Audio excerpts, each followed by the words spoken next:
Hello friends, welcome to online study kingdom. दोस्तों, क्षमा चाहेंगे, रीज़न रहा वीडियो लेट अपलोड होने का कि आज रात में जो है काफ़ी बारिश हो रही है। रात से ही 3:30 बजे लाइट कट गई और रात दिन में जो है बीच में आई तो 2-4-5 मिनट के लिए फिर चली गई और रात शाम को आज जो है 4:30 बजे लाइट आई है। इन्वर्टर जब तक चला तब तक चला, उसके बाद लाइट कट हो गई तो मोबाइल भी डिस्चार्ज रहे और वाईफाई नेटवर्क वगैरह कोई नहीं तो सारी प्रॉब्लम रही, जिससे जो है वीडियो लेट अपलोड हो रहा है।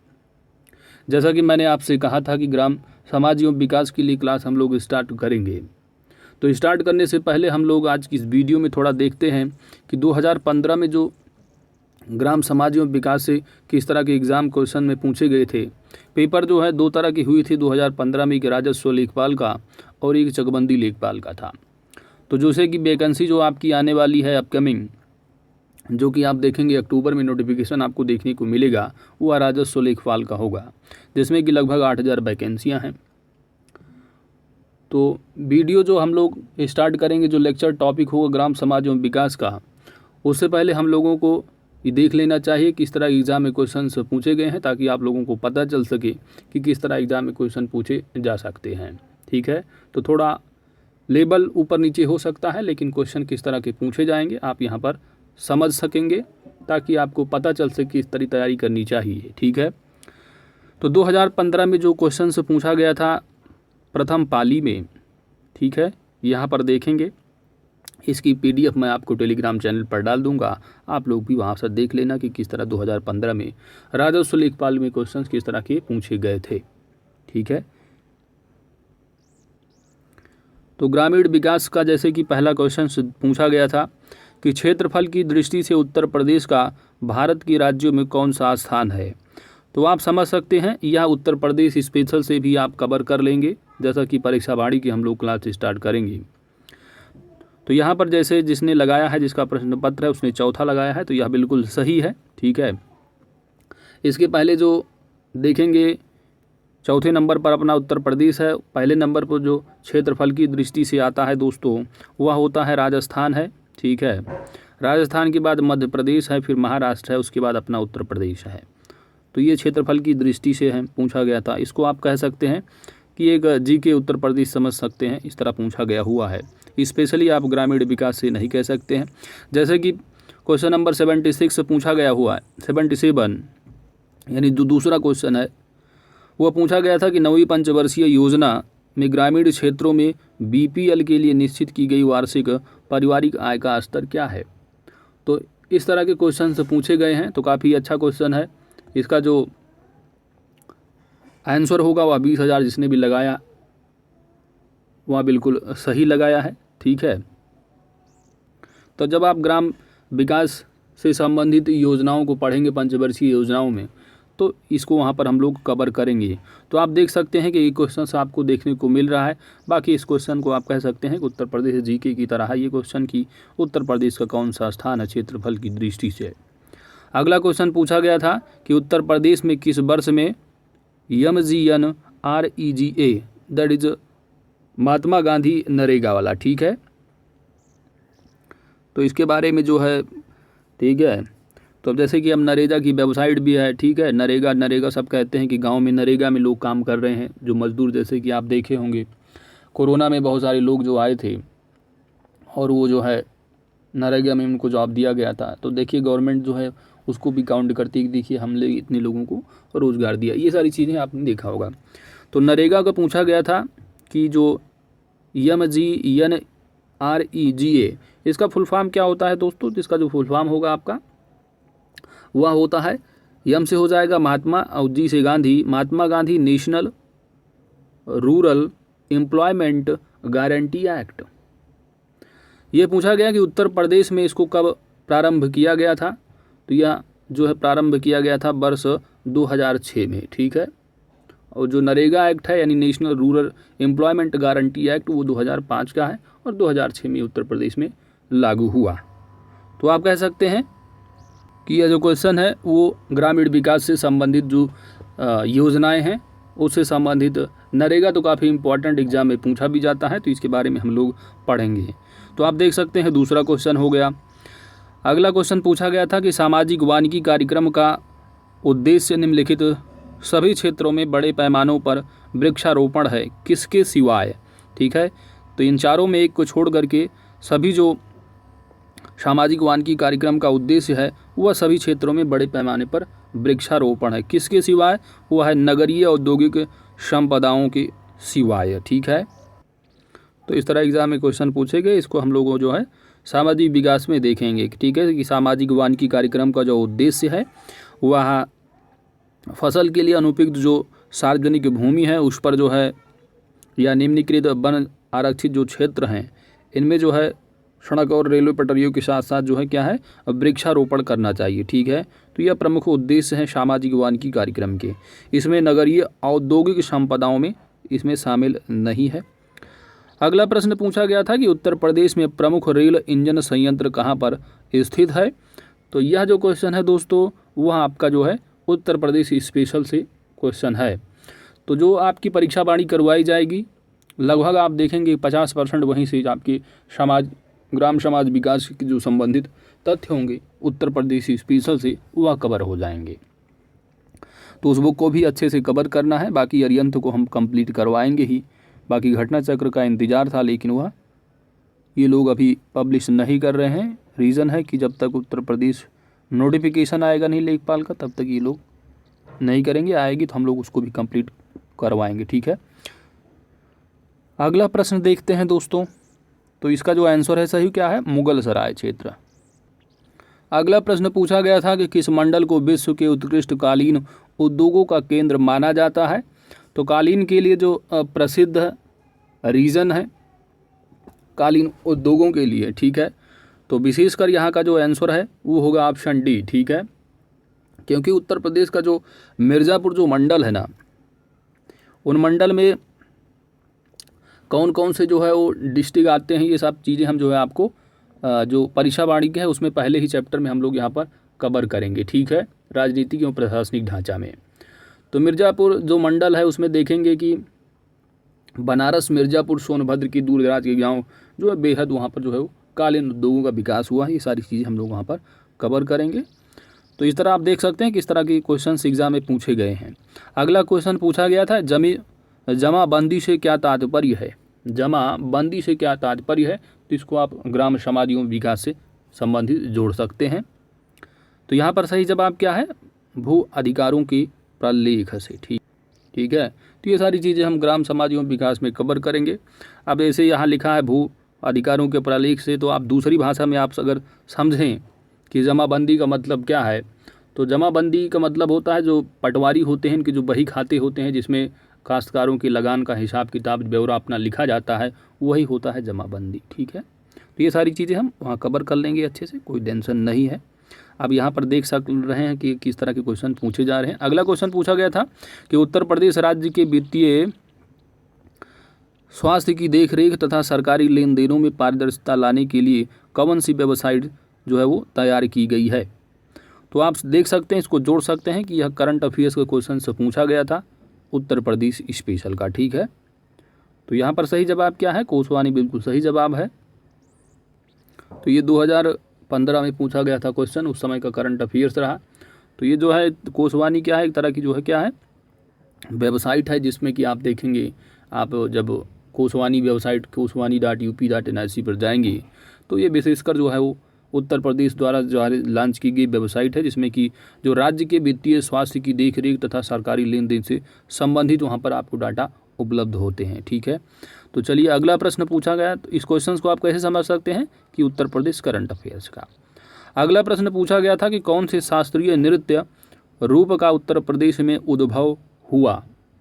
तो यह काफ़ी फेमस क्वेश्चन है, सभी लोग जानते होंगे कि उत्तर प्रदेश जो है वो का जो लोक नृत्य है वह जो है कथक है।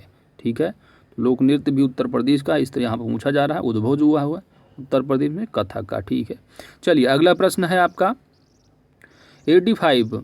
ठीक है, यहाँ पर पूछा गया था कि राष्ट्रीय ग्रामीण पेयजल कार्यक्रम that is national rural drinking water programme के अंतर्गत वर्ष 2022 तक देश में हर ग्रामीण व्यक्ति को उनके घरेलू परिसरों में या उनके घरों से क्षैतिज या ऊर्ध्वाधर दिशा में 50 मीटर की दूरी पर कितने लीटर प्रति व्यक्ति प्रतिदिन पेयजल उपलब्ध होना चाहिए?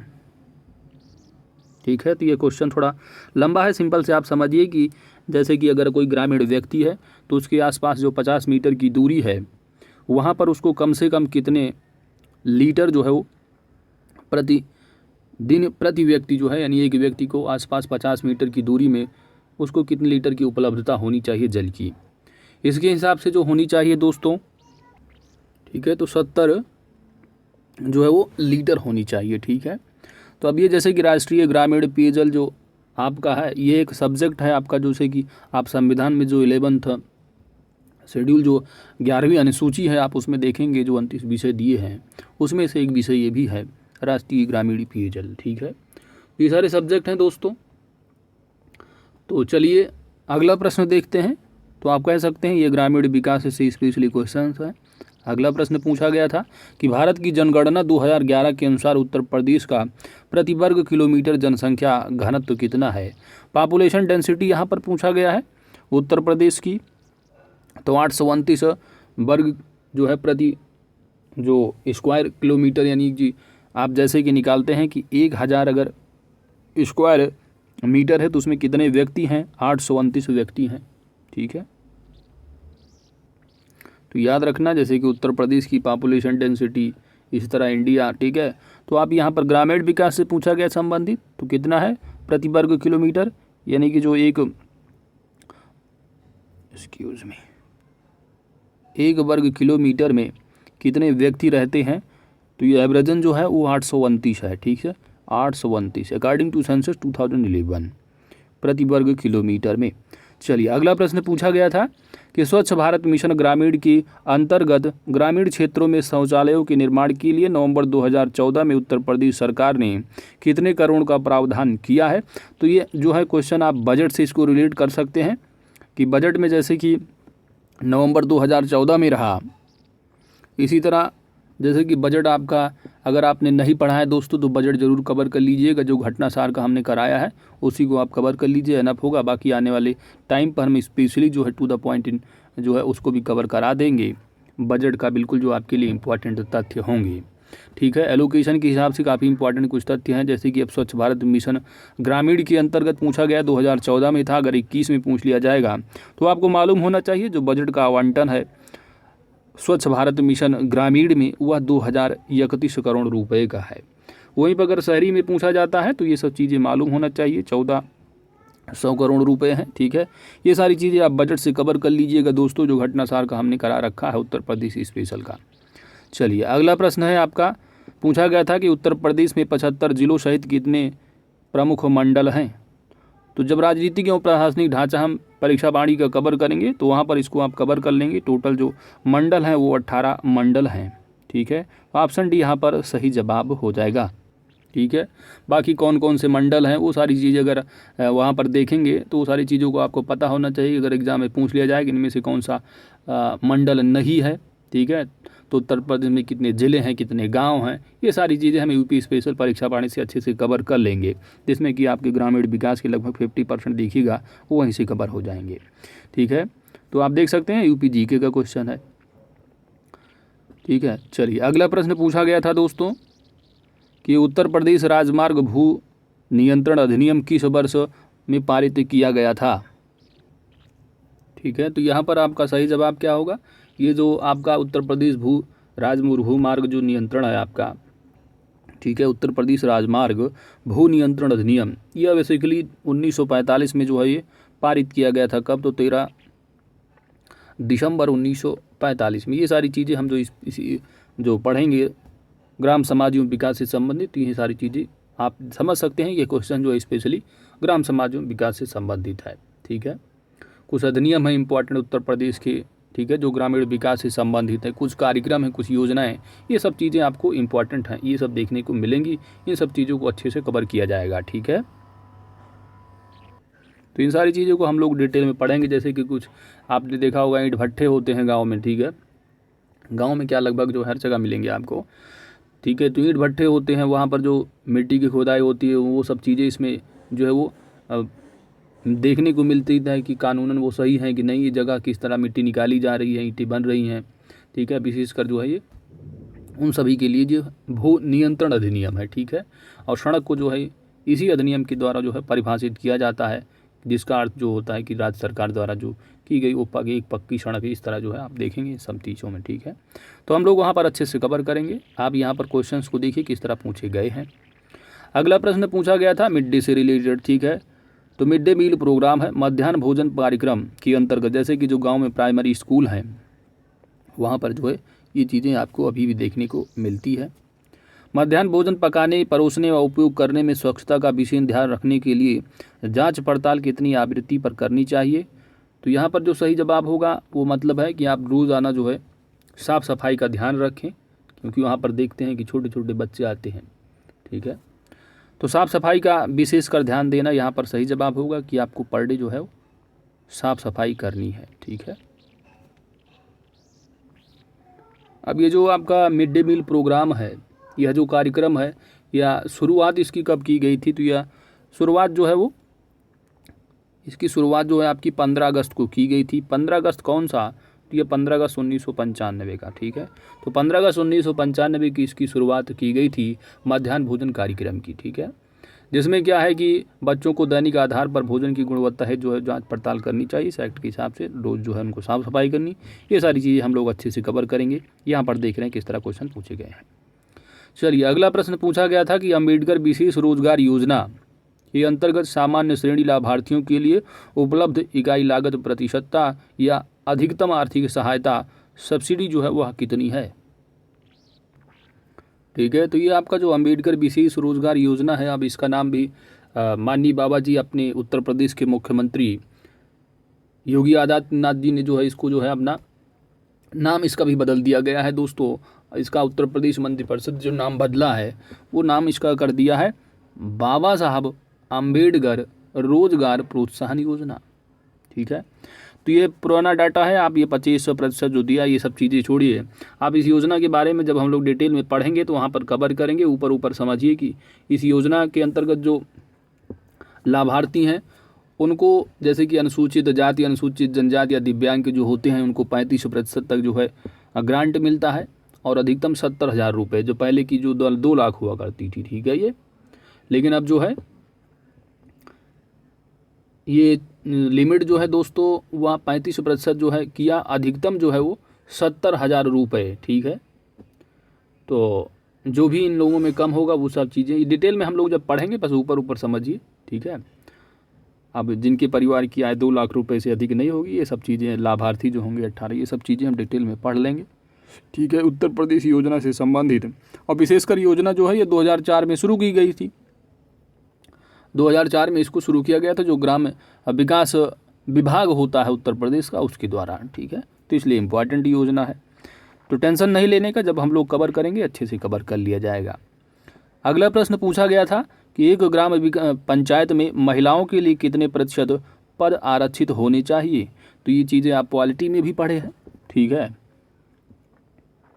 ठीक है। जैसे कि हमने पेड में भी करवाया था दोस्तों, तो ये सारी चीज़ें अच्छे से जो है पढ़े होंगे, ठीक है। जैसे कि अब जब पंचायती राज व्यवस्था जब पढ़ेंगे पॉलिटी में, इसी में कवर कर लिया जाएगा, जो बुक होगी अरिहंत में वहाँ पर, ठीक है।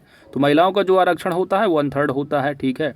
अब ज़्यादा डिटेल में आप जानिए तो आर्टिकल नंबर जब 243D में आप देखेंगे, उसमें सब आर्टिकल आपको 3 यानी क्लास 3 में देखेंगे, ये सारी चीज़ें आपको देखने को मिल जाएंगी कि वोमेन का रिजर्वेशन जो है वो 1/3 से किसी भी हाल में कम नहीं होना चाहिए। किसी किसी राज्य में आप देखेंगे वहाँ पर थोड़ा 50% भी मिल जाता है।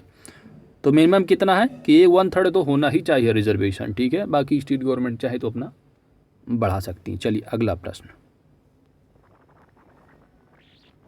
अगला प्रश्न पूछा गया था कि निम्नलिखित में से कौन सा एक उत्तर प्रदेश राज्य की अधीनस्थ न्यायिक सेवा के रूप में कार्य करता है।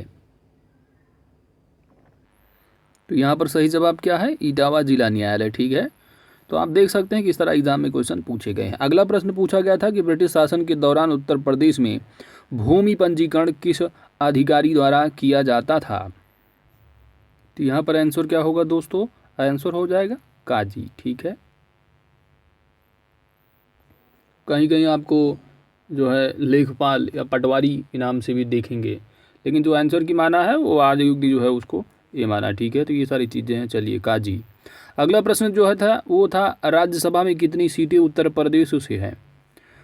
तो ये है उत्तर प्रदेश स्पेशल का क्वेश्चन है, आप समझ सकते हैं। तो राज्यसभा की जो सीटें हैं दोस्तों वो जो है 100 तो आपकी जो है उसमें विधान परिषद में है, और 31 जो है वो आपकी राज्यसभा सीटें हैं उत्तर प्रदेश से, ठीक है। विधान परिषद में कितनी है, तो 100 हैं, और 400 जो 3 सीटें हैं जिसमें कि आप देखते हैं तो ये कितनी है टोटल आप देख सकते हैं, ठीक है। तो इस तरह यूपी स्पेशल में आप पढ़ लेंगे। चलिए अगला प्रश्न पूछा गया था बीपीएल सूचियों से छूटे हुए जो बीपीएल परिवारों को लाभ पहुंचाने के लिए कौन सी योजना प्रारंभ की गई। यह 2015 में पूछा गया था। उस समय समाजवादी पार्टी की सरकार भी रही, तो यहाँ पर जो है वो समाजवादी पेंशन स्कीम बिल्कुल सही जवाब होगा, ठीक है। जो बीपीएल परिवार थे अगर वो सूची से छूट गए थे उनके लिए जो है वो बीपीएल का जो लाभ लेने के लिए जो चलाई गई योजना थी वो समाजवादी पेंशन स्कीम के तहत, ठीक है। ठीक है, तो ये जो है योगी जी आए तो अपना इसको जो है इस योजना को थोड़ा स्क्रैप कर दिए। चलिए अगला प्रश्न आपका है। अगला प्रश्न पूछा गया था कि उत्तर प्रदेश में किस प्रकार की मिलें सबसे अधिक संख्या में हैं। सबसे अधिक जो संख्या है किस प्रकार की मिलों की संख्या उत्तर प्रदेश में है दोस्तों।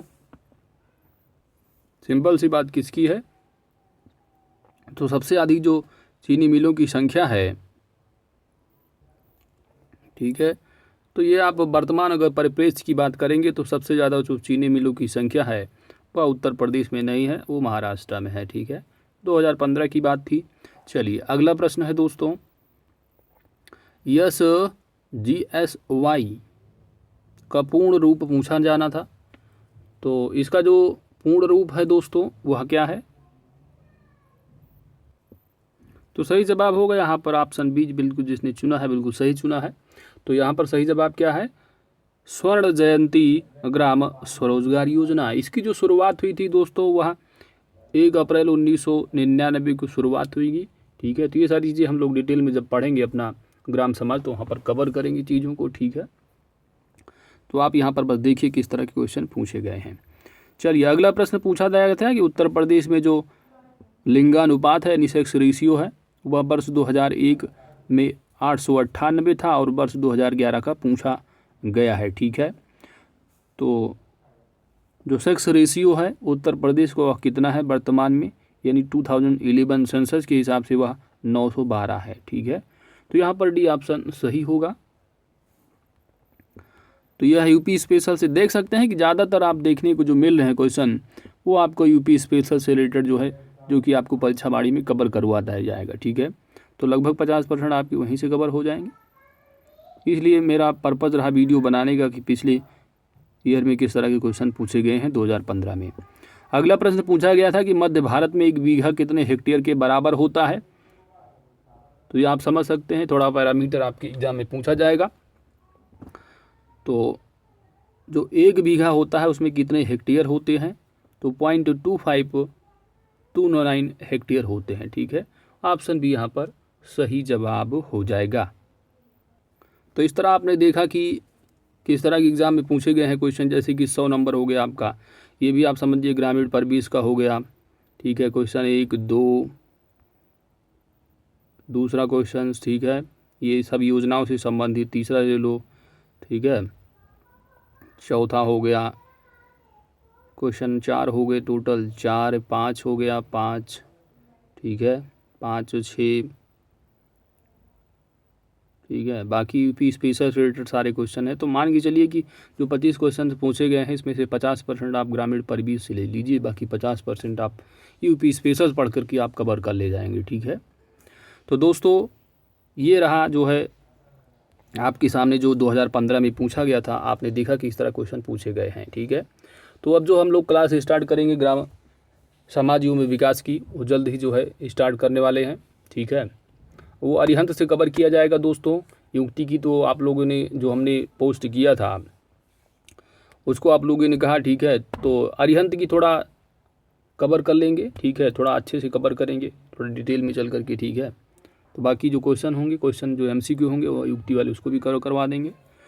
तो दोस्तों अगर वीडियो हमारी अच्छी लगी है तो वीडियो को लाइक कर लीजिएगा, चैनल पर नए हैं तो सब्सक्राइब ज़रूर करिएगा और इसकी PDF जो है हम अपने टेलीग्राम चैनल पर वहाँ पर शेयर कर देंगे, आप देख सकेंगे। इस तरह 2015 में पूछे गए हैं प्रश्न। ठीक है, थैंक्स फॉर वॉचिंग।